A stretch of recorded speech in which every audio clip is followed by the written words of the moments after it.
अजून 16,000 मध्ये काय काय शिकवतं म्हणजे मोठा मोठी म्हणजे रॉ मटेरियल असतं तसं काय काय सांगणार? कसं असतं, आता तुम्ही सपोज जर मशीन घ्यायला गेलात, ॲव्हरेज ज्या मशीनची किंमत मार्केटला एक दीड पावणे 2 लाखापर्यंत असते, ती ती मशीन तुम्हाला 2 सव्वा 2 लाख रुपयापर्यंत सांगितली जाते.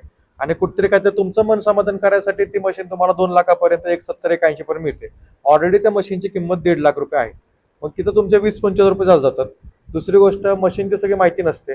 कुठली मशीन घ्यायची आहे, त्याची कॅपॅसिटी किती, कॅपॅसिटी चेक कशी करायची, त्याचे आतमध्ये कॉपरचे पाईप कसे असतात, ते किती फिरलेला पाहिजेत, त्याची सगळी वन टू वन माहिती आम्ही तसं देत असतो.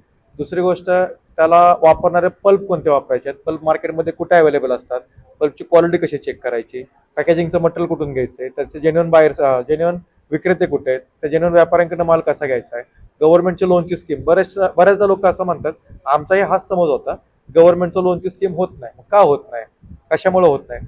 प्रॉपर माणसं आपल्याला भेटत नाहीत. तर सगळी प्रॉपर माणसं आपल्याला कुठे मिळतील? त्याचे 35% सबसिडी आपण कशी घ्यायची, गव्हर्नमेंटचं जे काही अनुदान आहे ते अनुदान आपल्याला कसं मिळवायचं आहे, त्या संदर्भात आम्ही सगळी इथं माहिती देत असतो.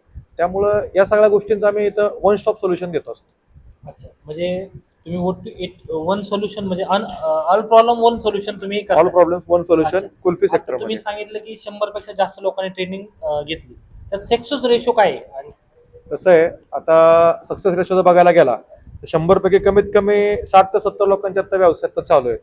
काही लोक असे आहेत की त्यांनी जानेवारी फेब्रुवारी मार्च महिन्यामध्ये ट्रेनिंग घेतलं. मग त्यामुळे त्यांचं म्हणणं येतं की जून जुलैमध्ये सर आम्ही लोनसाठी फाईल वगैरे टाकतो अनुदानासाठी गव्हर्नमेंटच्या. त्यानंतर आम्ही चालू करतो. कुणाच्या काय मशीनचा प्रॉब्लेम आहे, कुणाचा जागेचा प्रॉब्लेम आहे, अजून लोकांचे कॉल येतात. ट्रेनिंग झाल्यानंतर कंटिन्यू लोकांचे मला फोन चालू असतात. जेवढे स्टुडंट आहेत त्यांच्याबद्दल एक फॅमिली रिलेशन झाल्यासारखं रिलेशन होतं. त्यामुळे मला कधी फोन करतात, चर्चा करतात, मार्गदर्शन घेत असतात.